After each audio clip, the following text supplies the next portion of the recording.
Hello and welcome to Straight Talk. I'm Alexander Kuptel. I'm joined by Sam Rahman across from me. And we are usually joined by Brent Siegfried as a right-wing analyst. However, he could not make it to the shoot, unfortunately, and we could not find a replacement because apparently every conservative at LT has something to do on a Thursday afternoon. But that's okay. I think we'll just make the best of it. Sam and I agreed that we'll have a more organic conversation about America and its political scene in general, where it's going to move from here to now. To the future, not to now, and what our role as the youth is in that future. And I think an interesting first topic of discussion is the fact that we literally could not find a replacement for Brent. Yeah. We looked all over. You looked at MUN, I looked at student council, like there was no one. Yeah. And something that I kind of felt was that there were certain conservatives who simply did not want to publicly announce that they were conservatives by being a right-wing analyst on this show. And LT in general is a pretty liberal place. Do you think that fear of being a public conservative, do you think that's warranted at all? Well, I'm not really sure, Alex, whether it's just they didn't want to have this on like a public record. This is going to be a video on YouTube and circulated in LTTV.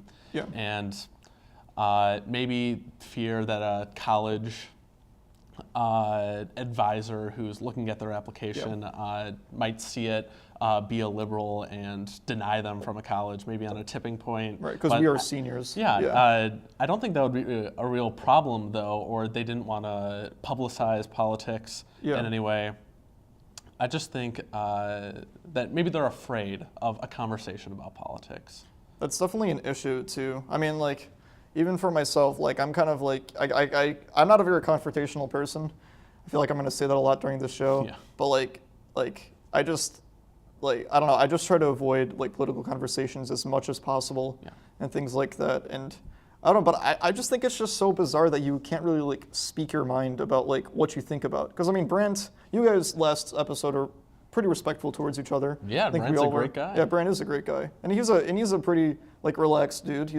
I think he's very respectful. I think it's just a really sad state of affairs when there's a point where you just have to make up some excuse why you can't be here.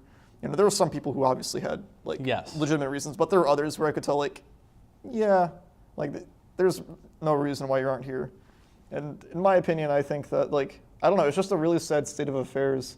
How people can't really express what they really think in a respectful manner. Like it seems to me a lot about like rage politics. Yeah. And you were saying something about the media before we started the show. Well, in media today, there's the very left and the very right.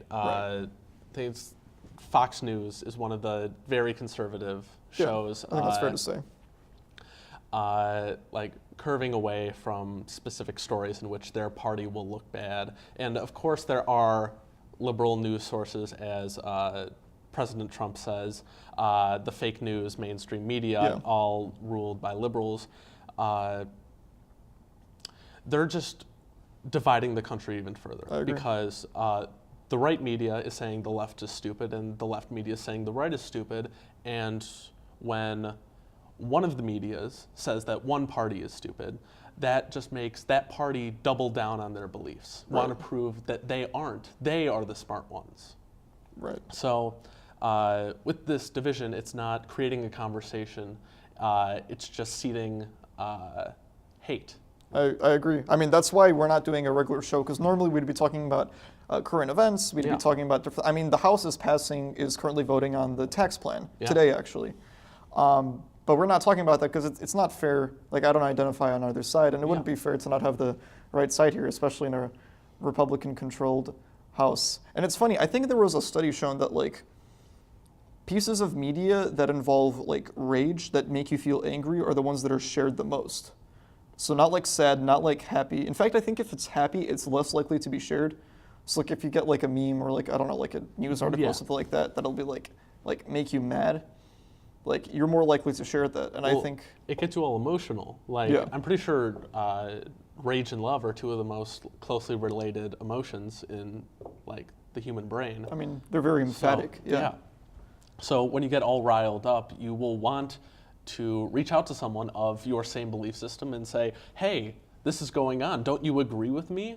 on this. Just psychologically, you want to do something about it. Yeah. And the issue is that you have half the country against you. That's what people, and that's what people don't understand. Like, you literally have, and it might be like your friends, it might not be, because I said that LT is a majority liberal school, and I do think that's correct, but still, I think like we had a mock election last year for the 2016 election, like 40% Yeah, of I LT saw voted that for statistic in the Lion a couple days ago. And that didn't, I did not expect that, honestly. I don't know, I'm not saying that we should keep on talking about politics, but there's a point where we have to realize that like the other party that you're for probably has some things that like you would agree with. Yeah. Or at least is doing some things. I mean, I personally, I suppose as moderator, I'm not really supposed to take sides on this issue, and I kind of at least pride myself on the fact that like I don't look at each party and what their overall belief is. I just look at each issue and see, oh, well, these guys obviously have it wrong. I don't know. What do you think? So you are the left-wing analyst. Do you mind if I ask you what you think the Republicans do have right? Well, all right. One thing I do agree with from the Republican standpoint is fiscal conservatism. I agree. Yeah. I am a fan of not running an immense deficit. Absolutely. Where this kind of rubs against the classic liberal kind of bailing out or helping out those less fortunate. Yeah. Well, while I do believe in social programs, I don't want to keep adding on to that $20 trillion now deficit. And if the U.S. government could make it more apparent that they're trying to at least decrease our expenditures and kind of pay off some of that debt instead of just paying off interest, that'd make me a lot happier. So. Well, one thing that the current tax plan is doing, returning to that subject for a bit, is that there is a thing in the Senate where if a tax plan vote adds more than 1.5 trillion to the current debt, that the Senate has to approve it by 60 votes instead of the normal majority 51. And that's something I think the current House plan does not do. So I mean, it's definitely happening, but the fact, I agree, something that kind of did disappoint me in conservatives was the fact that they're creating, that they created a tax plan that does hurt the debt, and I do think that is a very clear weakness in that point. I think in general, we're both in AP macroeconomics, so I guess we could apply that. A lot of this stems from an economist named John Maynard Keynes, who basically said that when a recession happens and things go bad, the government should do something, expanding and things like that. But what Keynes originally said is we should run a deficit during recession because, the government builds roads, it does different things, social programs, things like that. It'll help stimulate the economy. But when we're in a time of expansion, like we are currently, it should run a surplus. So it should tax more, spend less, and that way it'll even out the economy, and obviously we'll be in less of a hole. Which I do think that both parties have strayed from. The Democrats always want to spend, and the Republicans always want to save. And But speaking of, I guess, of class we're taking, we are LT students. We are just high school students. Do you think? Because we are going to play a role in this eventually. I mean, I registered to vote last week, actually. It's a big deal, along to register for the draft. It's kind of ironic. But do you think politics are going to change as we go on? Well, I think politics are definitely going to change as we start entering more of us into the workforce. Right. With higher paying jobs. This may change our viewpoint on economics and tax plans. Definitely. As a college student for the next 4 years, while we are on a shoestring budget and trying to pay off all those loans, we may switch to the Democrats' proposal for free college for all, which would run the government about $45.6 billion a year to accomplish that. Or we may switch to the conservative side, say we'd be able to pay for it if we weren't being taxed on our income. Because there was a thing that I think there was a statistic that like for like people aged 30 and under, like all but 3 states voted majority Hillary Clinton, like in terms of the youth. Do you think that's going to continue? It depends if the Democrats kind of rally their troops for the next 3 or so years. As right now we have the oldies but goodies. We have Elizabeth Warren, Chuck Schumer, and all those guys. Bernie Sanders was a favorite last year. Right. But not to be rude, but these old politicians really aren't grabbing today's youth.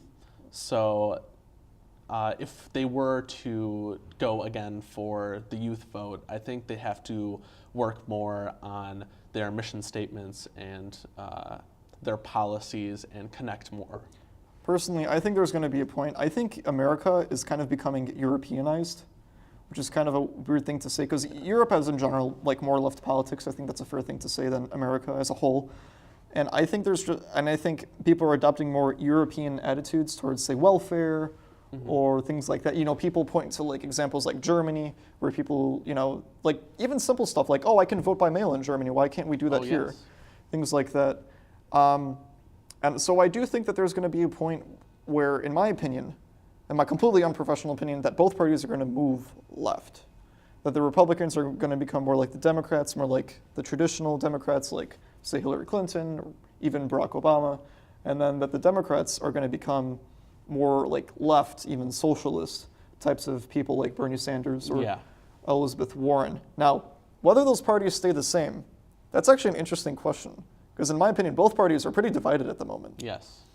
Do you think, I don't know, what do you think of that? All right.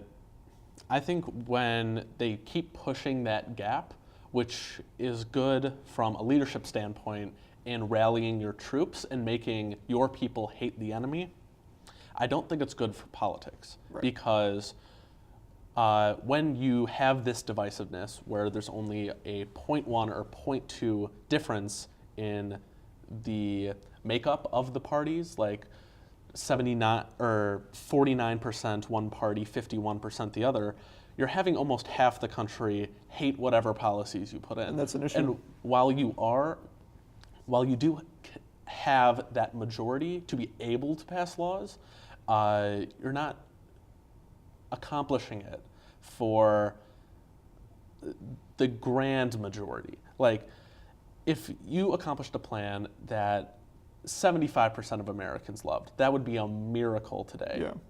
And I think that is what we should go for in today's politics. It's not what we have in certain plans, it's what we don't have. Yeah. So we have to kind of quell the whatever side you're going against, fears about your plans, and bring them closer to your beliefs. Right. Well, as we do discuss that change, we do have only a little bit of time left. Could you tell, I think that there's going to be a point in America where like certain things are not going to change. Like I think certain things about supremacy of the government, I think it's very deep rooted, at least in certain states.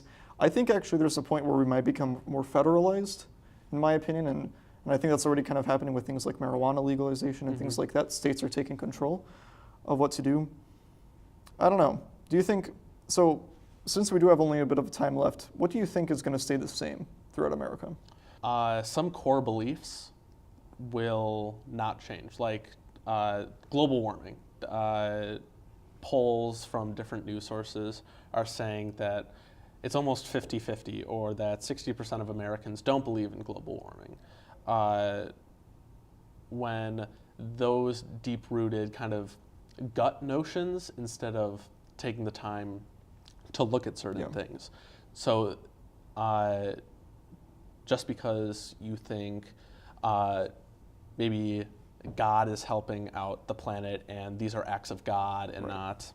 right. So certain deep-rooted beliefs. Like, would you say anything else about like the political culture, like maybe like guns, or maybe, I don't know, like even fundamental liberties?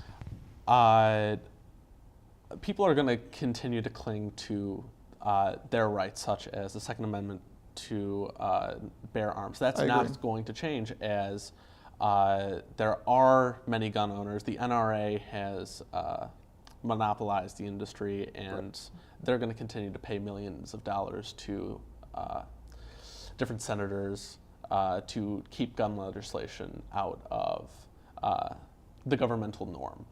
So I believe that things may take a much longer time to change because of these deep-rooted beliefs and rights and indoctrinations than we might hope. Well, again, I guess take everything what we're saying here with a pinch of salt. This is not in any way a balanced panel right here. But I don't know. I think some things will change. I think some things may stay the same. But I guess we'll just have to wait and see for the passage of time. But that does do it for this shorter, more laid-back episode of Straight Talk. I think we had some good discussion. Maybe we'll do the same thing with Brant and me, so that we get 2 15 minutes. And true. Show. Yes. Yeah, I think that's a decent idea. I'll look into that. I would like to thank the crew for handling this kind of unique situation. I'd like to thank Sam for actually originally coming up with this idea. I think it was a pretty good substitute. But once again, I'm Alexander Kuptel. I'm Sam Rahman. This has been Straight Talk. Thanks for watching. Hello and welcome to a very special edition of Straight Talk. I'm joined with Brent Siegfried on the right. And last time we filmed a regular episode of Straight Talk, unfortunately Brent could not make it. So instead, Sam Rahman and I, who was the other commentator on the left, just had a 15-minute conversation, rather flowing conversation about the future of America, our place in America's future as the youth, and I figured after shooting that it made more sense if we filmed such a segment with Brent as well, so that we have such a balance on both sides, that I got Sam's perspective on the left, and I'll get Brent's perspective on the right. So this will just be kind of a flowing little half-episode segment to complement Sam's 15th segment as well. And I'd like to start with the first topic that I actually talked about with Sam as well, because we could not find a conservative replacement for you, literally. And people gave some fairly dubious excuses, and it made Sam and I think that people just didn't want to be publicly outed as a conservative because they're going to be on a TV show. Do you think there's like such an environment of like against conservatism in LT? Like people are actually afraid to express their beliefs? No, I definitely think you're right on that. Obviously, politics as a general subject is something that people refrain from talking about. But here at LT, I mean, obviously, you can look demographically. We're in the Chicago suburbs. Right. We're high schoolers. We're young people. We tend to be more liberal. But I think especially in today's political climate, if you're a Republican, you hate women. Or if you're a conservative, you hate the poor. If you support President Trump, God forbid, you're a racist, xenophobic, everything else in the book. And I think those perceptions in people's heads really stop people from wanting to publicly express what they believe. And I agree with you. I think that really is a problem because we do need to talk about our problems. And I don't think that just kind of staying in your own echo chamber, I really do think that is a problem. I do agree with you that there really shouldn't be that type of stereotype, regardless of extremists. There's extremists on both sides. Unfortunately, there are right-wingers who follow that description that you just gave, but then there's many who don't, like you, I assume. But yeah, and then that's what I really tried to do with this show. I just wanted to have like kind of a normal conversation, respectful between you and Sam, and I do think that is a problem. Have you experienced sort of, I guess discrimination is kind of a heavy term, but that's all that comes to mind, or the fact that you're publicly conservative? I mean, I think in class, there's obviously barriers when you're conservative. Like when there's political subjects find their way into the classroom. And I mean, teachers in general tend to be more liberal. At LT, but a lot of them are respectful about their beliefs. Oh no, I definitely agree with you on that. Many teachers are respectful, but when you look at liberalism in the classroom, it definitely exists, whereas there really is no conservatism in the classroom. And when you have to sit there, possibly challenge a teacher on something, I mean, that's something you don't want to have to do. That makes sense, yeah. And I don't think people should have to do that. And so I think if anything, it creates an uncomfortable environment when you're conservative. Right. I mean, there's definitely been some things where I found myself at odds with certain people about different topics and things like that. Like, I mean, but I just think that there is a point about the conversation. So I guess to promote that, another kind of topic that Sam and I talked about, I asked him what the right does right, in his opinion. And he mentioned fiscal conservatism and being responsible with the nation's finances, and I'm sure that's something you'd agree with. Of course. But what do you think is something that the left does right? Something that the other side, I guess, you admire about? I've always noticed that the left can organize. And organization is something they do well, The Democratic Party right now, a huge core of that is labor unions. And labor unions are organization. The Democratic Party is on average younger. There's a lot more energy, I think. They're always able to pull together large protests, whether it be the Women's March. The Women's March, right. Sure. The recent protests against the repealing of net neutrality. Which we will talk about in our next episode. Yes. But the Democrats have always been able to have mass action. And I think the best example of that is the small fundraising that they can do. President Barack Obama was, in his 2008 campaign, known around the country for his massive fundraising that he did through the internet, where people gave $1, $5, $10, whatever Bernie they could Sanders give. too. Yes, right? Bernie Sanders. $27 average, something like that. Yes, and the left can really pull together some resources when they do that. Is there any ideology of the left you'd agree with?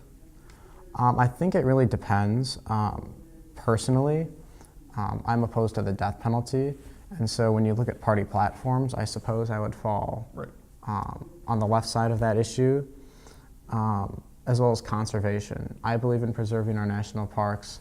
I believe in conserving the land that God has given us. Right. So right. I mean, I do think that is one of my major complaints about the Republican Party is their lack of environmentalism.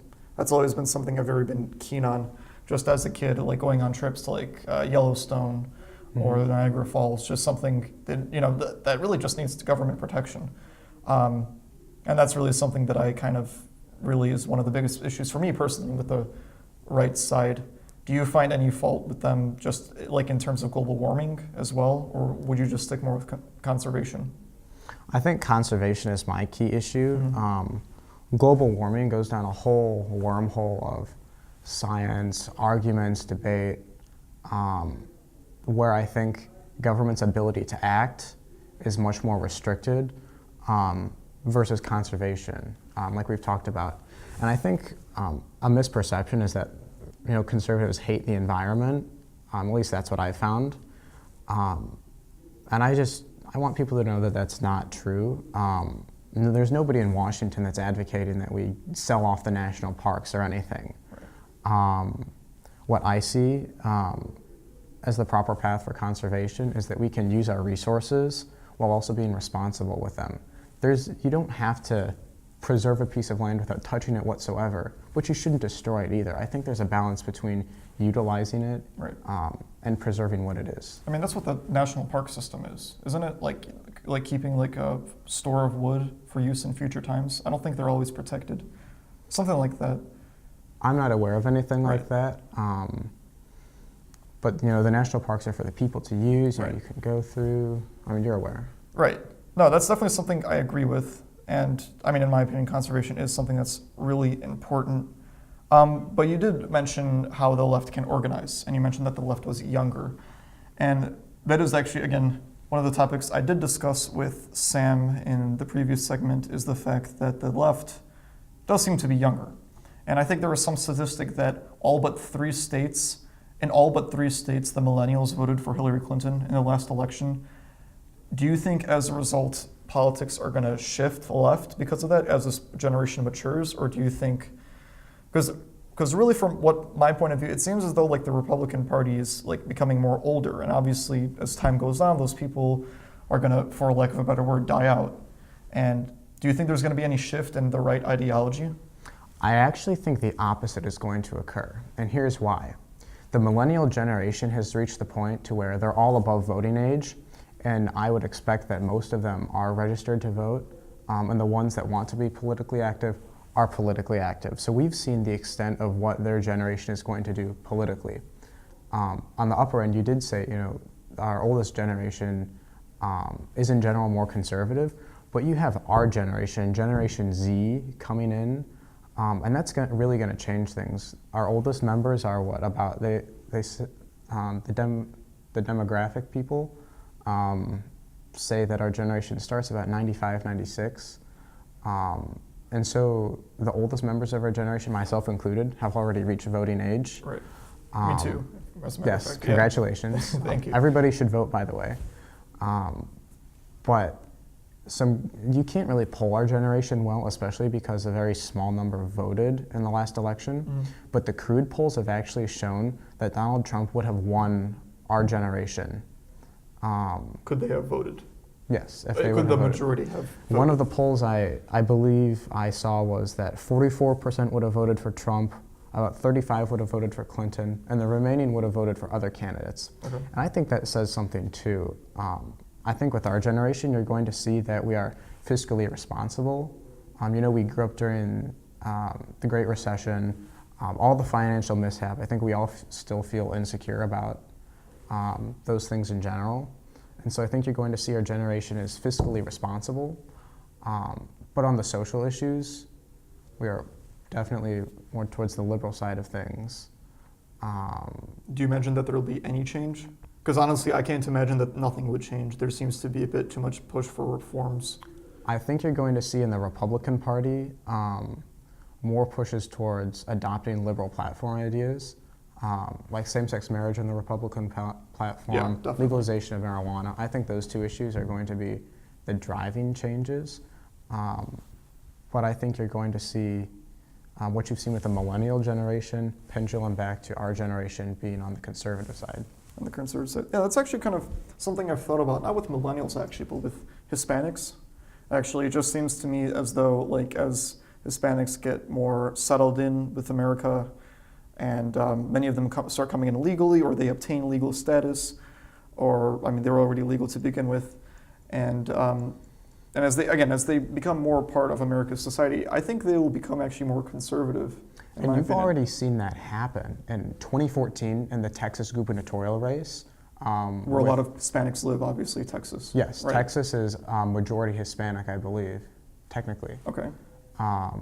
You had Attorney General Greg Abbott running against State Senator Wendy Davis, and 45% of Texas Hispanics voted for the Republican, giving Governor Abbott the largest landslide victory for a Republican in 20 years, I believe, in the state of Texas. That's not stereotypical at all. Nearly half of Hispanics voting. Yeah, I don't know. It just seems like Mexicans just seem to have Mexicans, Hispanics seem to have more larger families. Especially Catholicism is a very big thing in that culture, and that just seems something that the right seems to appeal to more. That's definitely something I agree with. But I guess on a more personal note, we are seniors at LT. Right. We are going to be graduating. You've stated, and I have too, we've both reached voting age. What do you think our role will be in this? In the transformation? Yeah. I think, are you talking about us personally? Sure, you can go either way, I guess. I think what you're going to see is our generation is going to be very politically active. You have, just in the 2018 midterm elections, you had a very large number of candidates file here in Cook County for the primary. Mm-hmm. And so I think our generation is going to be a lot more civically aware, especially because we are coming of age during the 2016 election. I think we're going to be civically engaged. I think a lot more of us are going to be running for office, be involved in politics on the local level, and making our voices heard. That's really most important. Do you think anything will stay constant in America? Do you think anything that despite all these changes for reforms, do you think there are some things that you think will remain the same? I cannot predict the future in Right. any respect, but I think the one thing that will remain consistent is America. We've lived under this document, the Constitution, for over 200 years. And I think that is going to stay the same. You're not going to see a big shift in our political structure. And the partisan issues are going to come and pass or stay the same, whatever the issues may be. But you're going to see us have the Bill of Rights, have our civil liberties. And I think we're going to continue as a republic.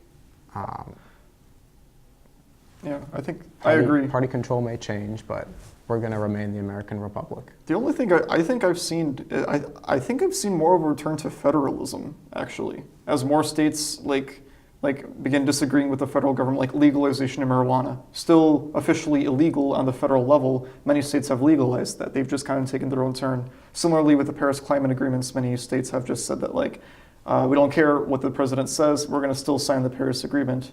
And I guess they have the right to, but it just seems like a disunity. I don't know, it just seems as though, at least from my perspective, I can't really say anything for you, that there seems to be more of a shift to federalism, in my opinion. And I don't know, that really does kind of worry me, that there is kind of like that disintegration of central power.